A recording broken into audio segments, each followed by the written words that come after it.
What if you suddenly started talking to your future self while trapped inside another dimension full of titans? And what if that future version of you told you not to save the person you love because doing so might break time itself? Well, that's exactly the kind of mind-bending twist we just got in Monarch Legacy of Monsters Season 2, Episode 7. This episode doesn't just give us giant titans and monster chaos. It dives straight into time loops, paradoxes, and the conversation across decades between two versions of the same man. At the same time, we have a mysterious village connected to the terrifying titan Co-Cai, a shocking plan that could erase G-Day, and a tracker planted in the past that somehow appears in the present. Yeah, things just got very complicated in the MonsterVerse. Welcome back to your nerdy show. I'm your host, Spoiler Master. Today, we're breaking down everything that happened in Monarch Legacy of Monsters Season 2, Episode 7, including the insane Lee time travel twist, Isabelle's dangerous plan, Cate's mysterious connection to Co-Cai, and how all of this might lead to the return of the king of the monsters himself, Godzilla. So sit back, because this episode just turned the MonsterVerse into a time-bending kaiju mystery, and there's a lot to unpack.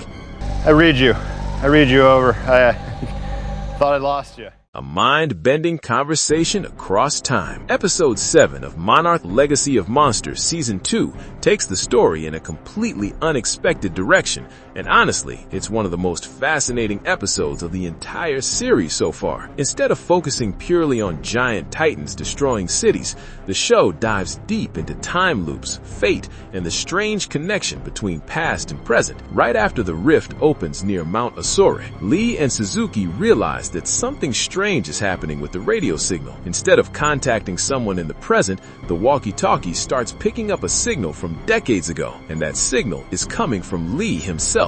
Except it's the Lee who got trapped inside Axis Mundi back in 1962. At first, old Lee doesn't reveal who he really is. Imagine how confusing it would be for young Lee to suddenly hear that he's talking to his own future self. So instead, old Lee pretends to be part of Mission Control and starts asking questions. Young Lee immediately asks about Bill, hoping he can talk to him. But old Lee knows that Bill died years ago, so he simply tells him that Bill isn't available right now. That moment alone already hints that something bigger is happening here. Old Lee remembers what happened in Axis Mundi, and now he's trying to guide his younger self through the same events that already shaped the timeline. But the real mission here isn't about rescue. Old Lee asks young Lee whether he has seen Godzilla inside Axis Mundi. Young Lee says no, which actually confirms something old Lee already knew. When Lee was trapped there decades ago, Godzilla wasn't around either. That means they can't rely on him to escape. Instead, old Lee gives young Lee a strange new objective: track the titan known as Co-Cai. Using the equipment inside the ship they arrived in,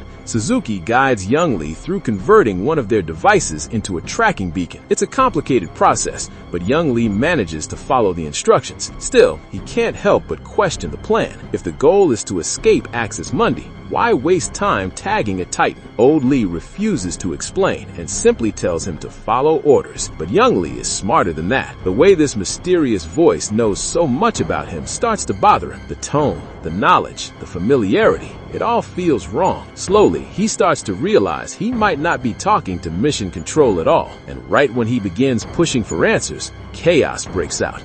Multiple titans suddenly appear in the distance, forcing young Lee to abandon the conversation and run for his life. But if Keiko comes out early, we really don't know how seriously that... The moment that could break time. While fleeing through Axis Mundi, young Lee accidentally stumbles upon something shocking: Keiko's tent. Now, this moment is incredibly dangerous for the timeline. Old Lee and Suzuki immediately panic when they realize where young Lee has ended up. If young Lee rescues Keiko too early, the entire sequence of events that shape the present could collapse. The timeline could fracture in ways nobody understands. And that's when old Lee decides there's no point hiding the truth anymore. He tells young Lee the reality. The voice on the radio isn't Mission Control, it's him. Young Lee is literally talking to his future self from decades in the future. For a moment, everything stops. Young Lee tries to process the idea that time itself has bent enough for him to speak to the man he will eventually become. It sounds insane, but old Lee proves it by describing emotions and memories that only Lee himself would know. And once young Lee accepts the truth, the hardest part of the conversation begins. Old Lee tells him not to rescue Keiko. Think about how painful that must be. Young Lee still loves Keiko deeply, and seeing her trapped in Axis Mundi feels like a second chance to fix everything. But old Lee knows the consequences. If young Lee changes this moment, the future they're living in might never happen. The people they care about might vanish. Entire timelines could unravel. So old Lee speaks to him not as a commander, but as someone who understands exactly how he feels. Because he is him. He explains that Keiko will eventually be rescued, just not right now. Young Lee has to trust the process and let history unfold the way it already did. It's an emotional scene that works incredibly well, especially because the characters are played by real-life father and son actors, Kurt Russell and Wyatt Russell, which adds a strange meta layer to the moment. Old Lee is essentially guiding his younger self through the biggest mistake he once wanted to undo. And finally, young Lee agrees.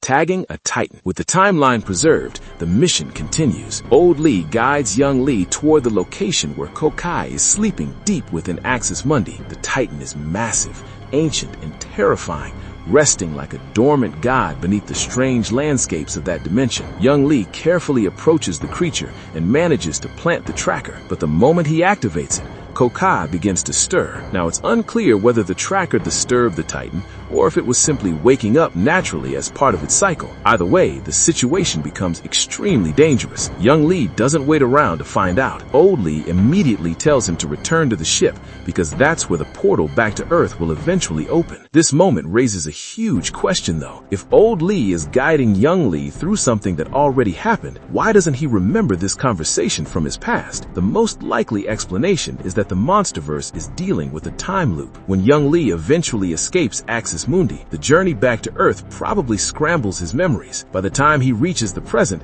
he no longer remembers communicating with his future self, which means the loop remains intact. Everything that's happening now has already happened before. Kentaro gets pulled into Isabelle's plan. While the older generation is dealing with time travel and Titans, Kentaro's storyline takes a darker turn. Things between Kentaro and Mei are already awkward after their failed romantic moment, and Kentaro clearly wants distance from her. When Mei tries to ask where he's going, he snaps at her and claims he's tired of everyone telling him what to do. But the truth is obvious. He's still hurt. Mei doesn't argue or try to fix things. Instead, she leaves, feeling completely unwanted. Unfortunately for her, the moment she steps outside, several mysterious men in suits grab her and take her away. Meanwhile, Kentaro travels to Phuket, Thailand, where he reunites with Isabelle. Isabelle finally begins revealing pieces of her backstory. She explains that she isn't actually Walter Simmons' biological daughter. She was adopted by Walter and his wife years earlier, but everything changed once Walter's wife gave birth to their real daughter, Maya. From that moment on, Isabelle felt pushed aside. Maya became the golden child, while Isabelle faded into the background, and that resentment has been building for years. Now, Isabelle believes Axis Mundi gives her a chance to reshape the world itself.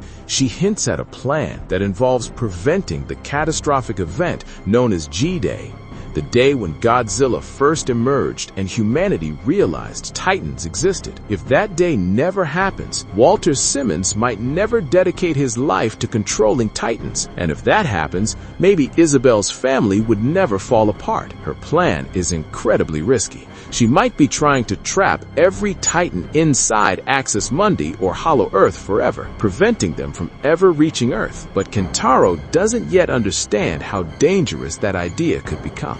Meanwhile, Cate and Keiko continue researching the strange connection between Cate and Co-Cai. Cate can hear the Titan's infrasonic calls, something no one else seems capable of detecting. At first, she starts doubting herself, wondering if she's simply projecting her own emotions onto random vibrations. But Keiko believes there's something real happening here.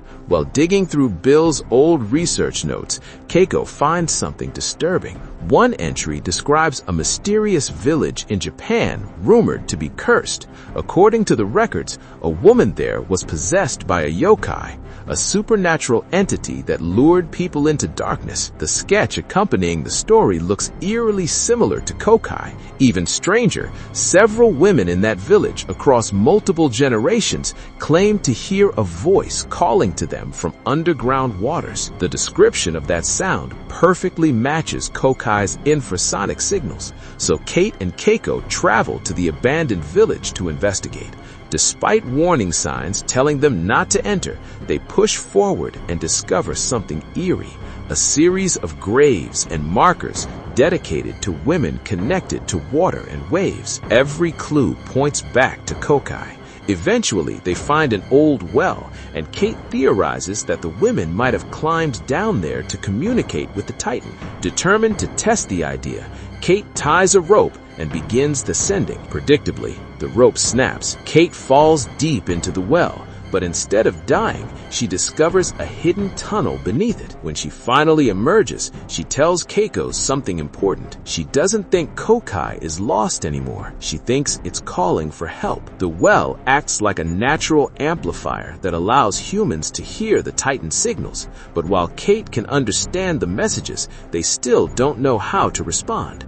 Monarch tracks the Titan. Meanwhile, the men who captured May turn out to be agents of the organization we all know, Monarch. They bring her aboard a Monarch ship where she reunites with Tim, and Tim is furious. May's undercover work inside Apex went too far. Her actions enraged Co-Cai, triggering a chain reaction that led to Hiroshi's death and possibly many other casualties. Now, Monarch needs her help fixing the situation. Fortunately, the device May used during the Apex operation is still embedded in a severed piece of Co-Cai's tentacle recovered from the incident. If they can reactivate the signal, they might finally track the Titan's location. May tries to shift the blame onto Apex, but Tim makes it clear that Apex has already distanced itself from the disaster. If Monarch needs someone to blame, May could easily become the scapegoat, but there's one person secretly protecting her. Brenda has kept May's name out of the official reports, which means May now owes her a huge favor.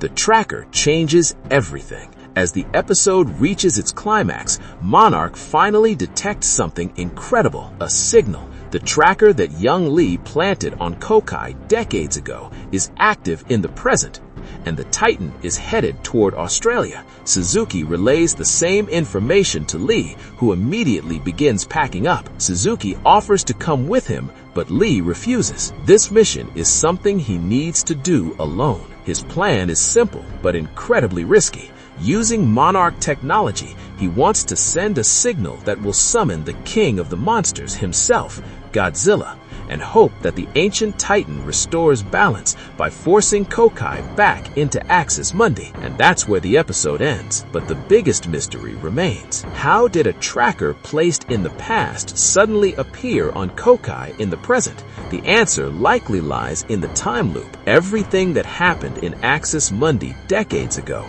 is still shaping the present timeline. When young Lee placed that tracker in the past, the timeline instantly updated itself, which means the events we're watching may have already happened many times before. The MonsterVerse might be trapped in an endless loop of cause and effect where past and present constantly rewrite each other. And if someone ever manages to break that loop, the consequences could change the entire future of Titans and humanity forever. No, what the heck, I'll laugh anyway.